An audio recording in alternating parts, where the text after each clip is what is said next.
Bismillahirrahmanirrahim. Assalamualaikum warahmatullahi wabarakatuh. My name is Muhammad Nazim bin Muhammad Fadil. My matrix number is 23DLS20F2034.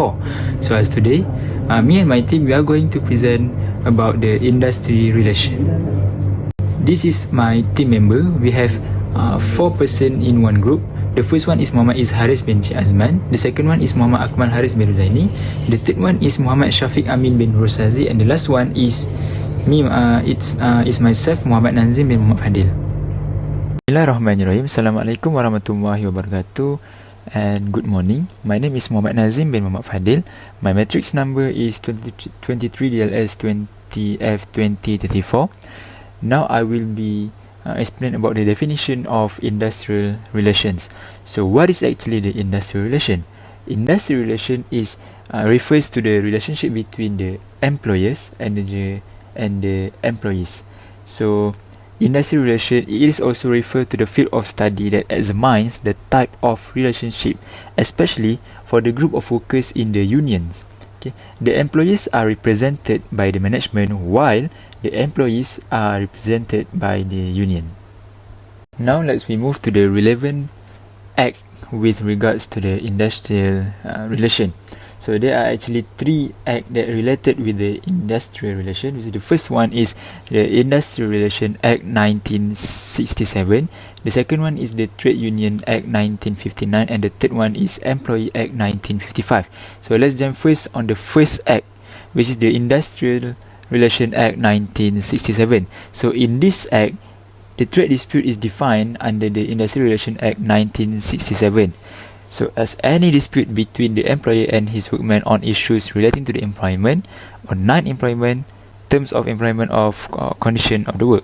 Okay, so the specific coverage including the first one is to provide the encourage harmonious relation between employers and the employees. So the second one is to provide the guideline on collective bargaining between employer and employees, and the last one for this act, Industrial Relation 1967, is to establish the procedure for settlement of trade dispute.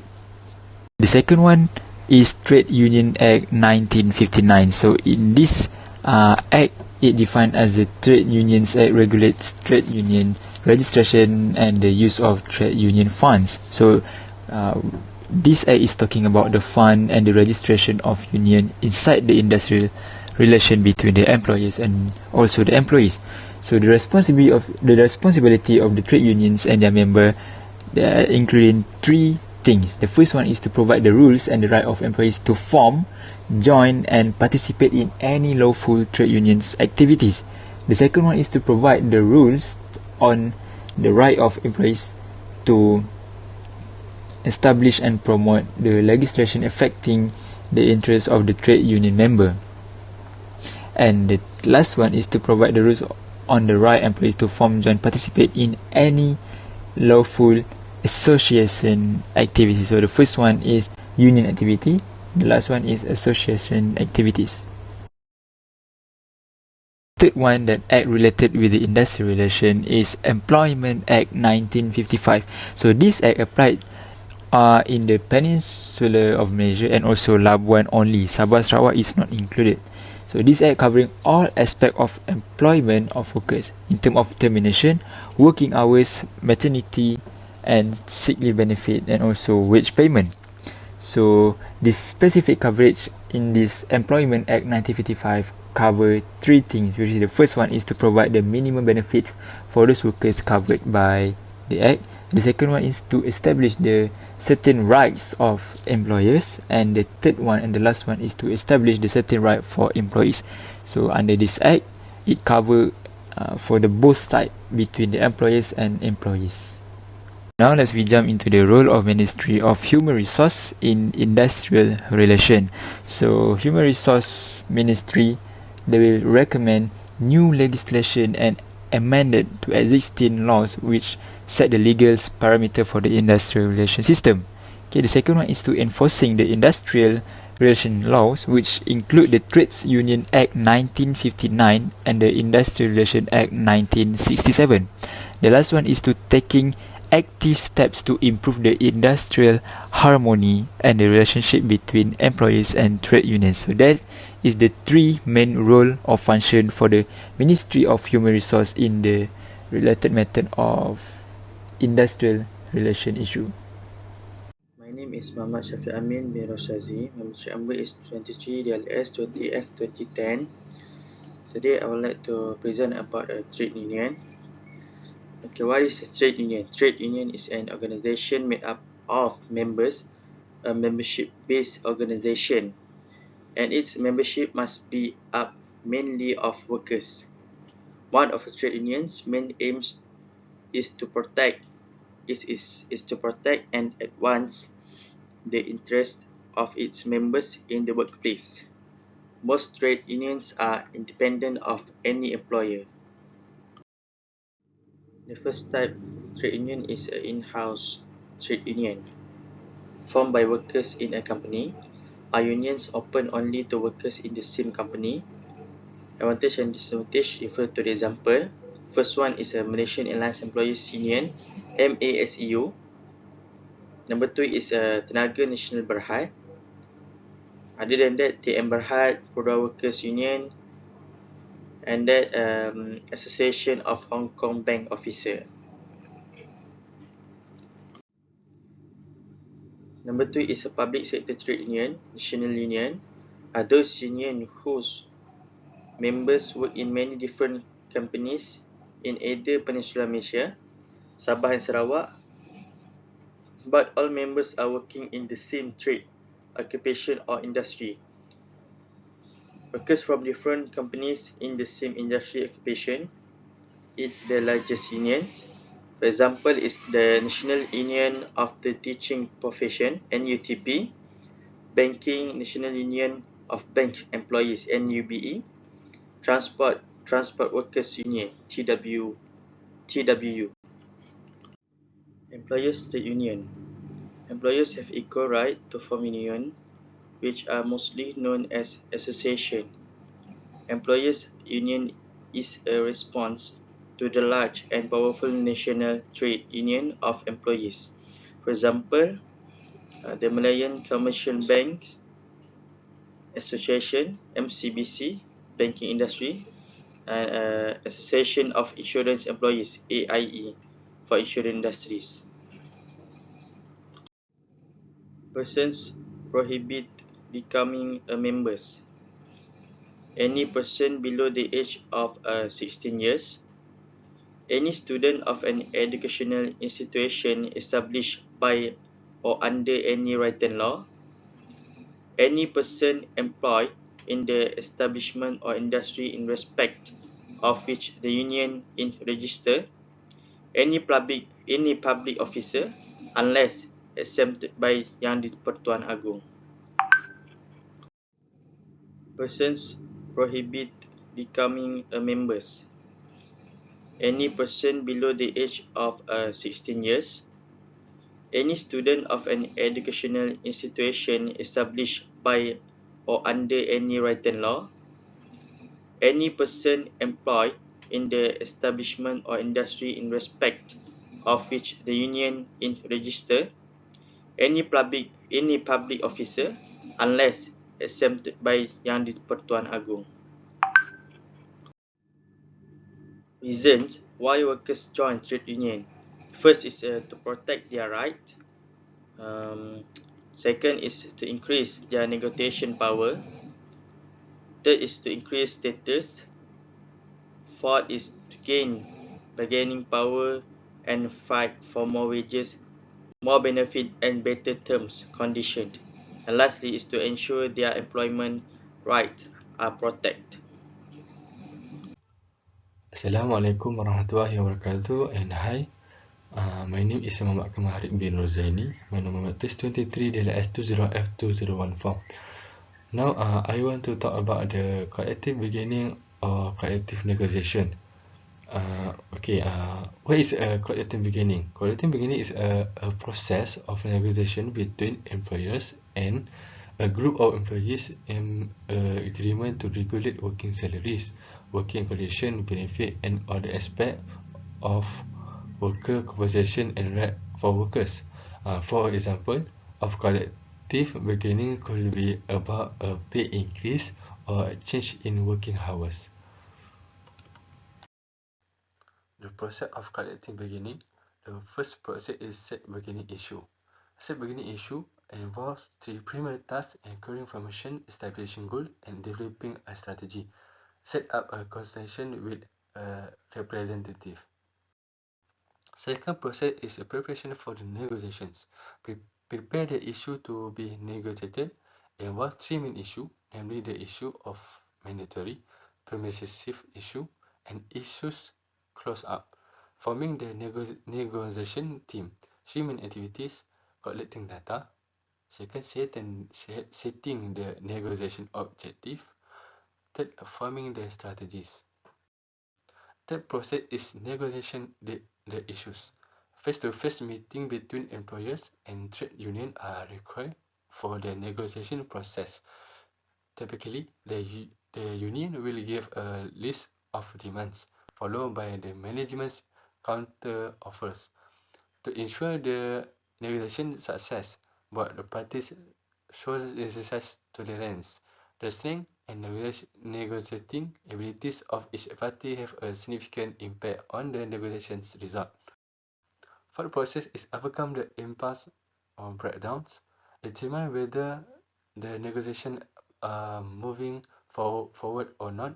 Sometimes a negotiation will come to a standstill because the parties involved are unable to come to an agreement.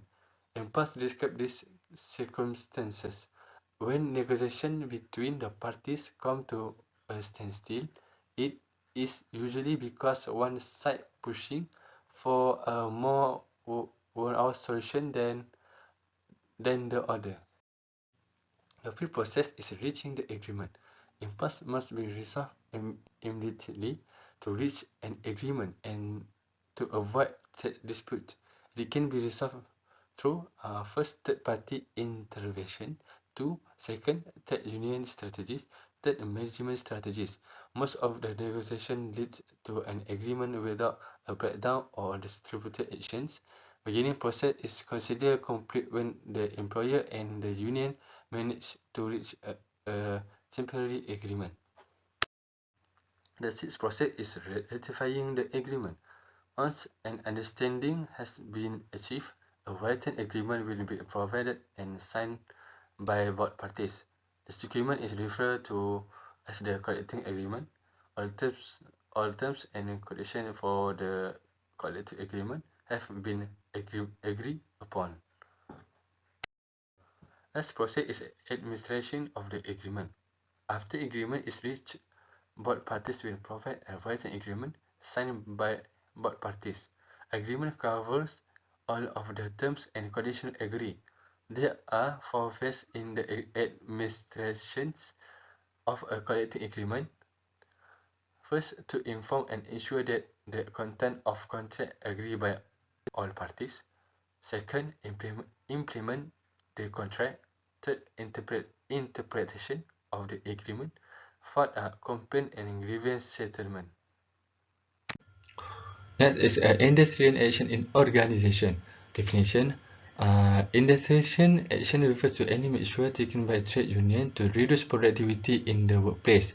Okay, in an industrial action is any action which may affect the terms of a contract which is taken by workers acting together to compel their employer to accept or not to accept terms of condition of or affecting employment. Example of industrial action is picket, strike, and lockout. Okay, the enemy will go to the first method, that is picket by employer.